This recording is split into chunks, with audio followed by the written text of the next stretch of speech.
As we forgive those who sin against us. Do not bring us to the test, but save us from evil. Hail Mary, full of praise, the Lord is with you. Blessed are you among women, and blessed is the fruit of your womb, Jesus.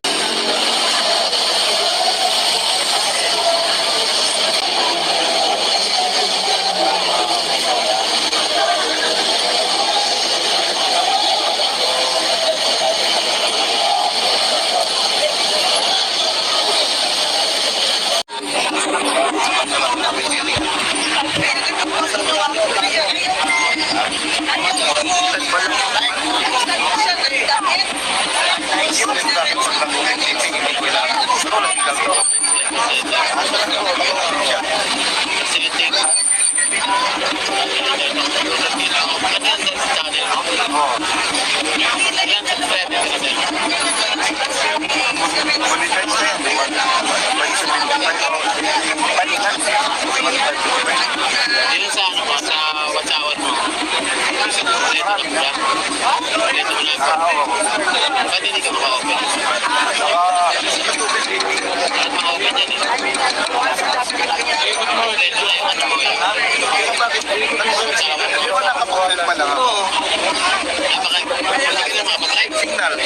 Signal.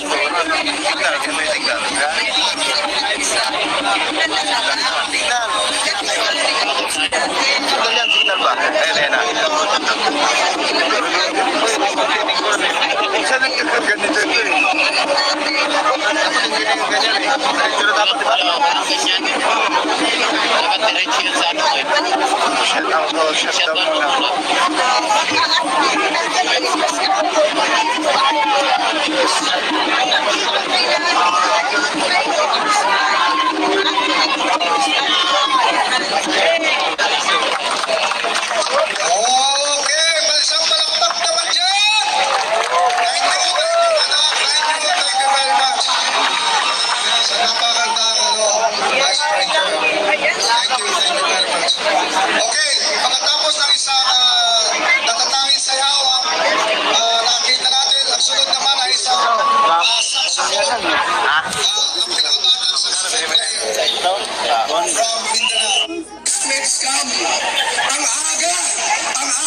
Ang bilis inaprubahan.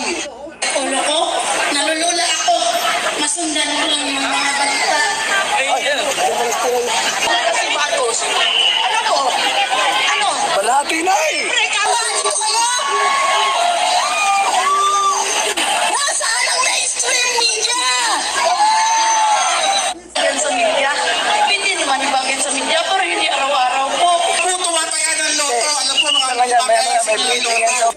Discipline! Ginawa nila sa Davao City. Kaya one of the cleanest and most disciplined city in the world is Davao City. Kaya sila ng pulpilin sa magkakaroon sa kanila ngayon. Ay nato na sila sa London. Papahiga pagkatapos sa trabaho. Pinakain ang ating Pilipino. Lalong-lalo na yung mga kababayan nating OFW. Dugo, pawis, hirap, puyat, bago. Yan po ang kinakalaban nila sa ibang bansa. May homesick na para lamang po makapagbigay ng magandang remittances sa ating bansa. Pero ano pong nangyayari, Mr. President? Wala kang proyekto sa malaking kamalian sa bansang Pilipinas. Alalahanin mo, Mr. President, 2 beses na nagkaroon ng EDSA. Malamang magagaya ka sa iyong ama. Dahil ikaw mismo ang hindi tumutpat sa iyong mga pangako sa mga kababayan nating Pilipino. Isa-isa'y pa natin, wala ka, hindi ka marunong mag-presidente. Kumakain na dyan, ang bangka, ang Pilipinas ay palubog na.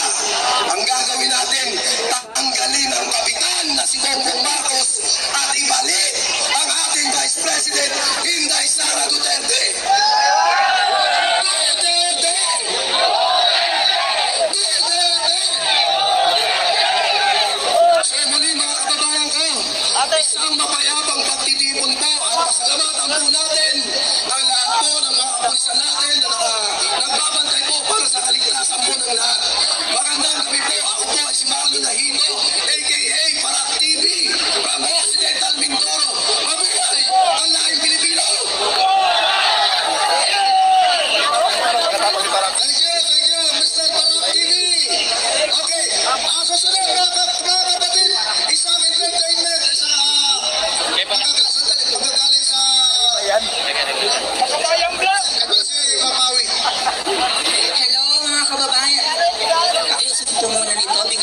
space. Meron po tayong dalawang performers ngayon, isang saxophonist, thank you so much, beautiful and talented, and isang pong kababayan nating UP professor from UP Manila. So, unahin po muna natin syempre ang ating Isa-isa kayo papunta. mas nakaka... Ang una, tika lang, mga lumalaban sa atin. Sa Mindanao, ginagawa rin yung pang-aalay na yun. Kaya,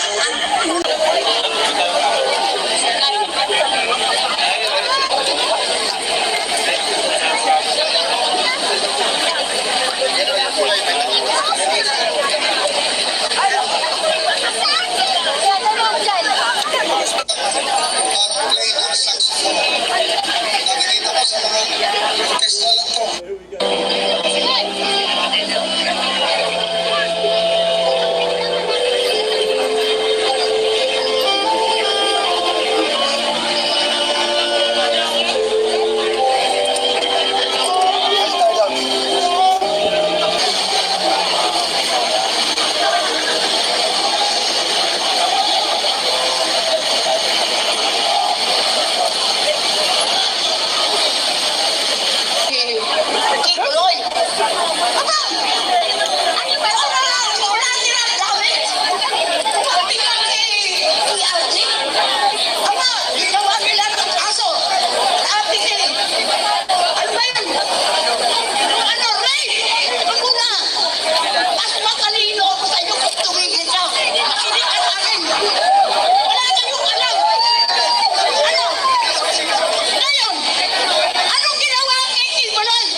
Nay, pauwi natin si Senior Marcos sa libingan ng bayani.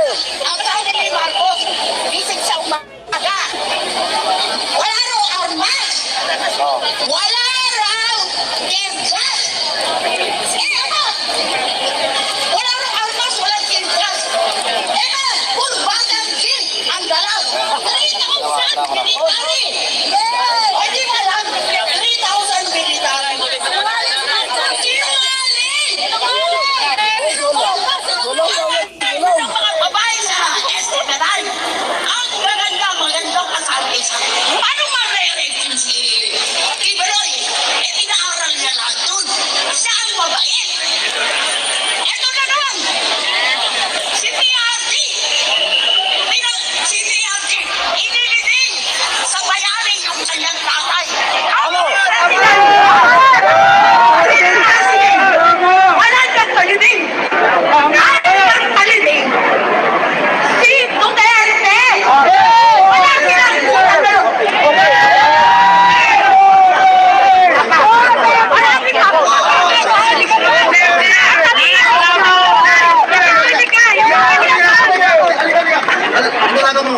Micaela, tama! From Isabela, Tumawining! Tama!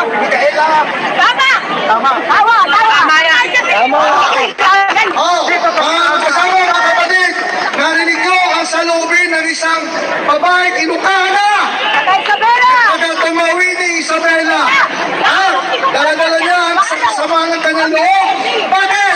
Sapagkat nakita niya, pinahihirapan nila si Inday Sara. Pero si Inday Sara hindi umiyak. Nakita niya kung paano siya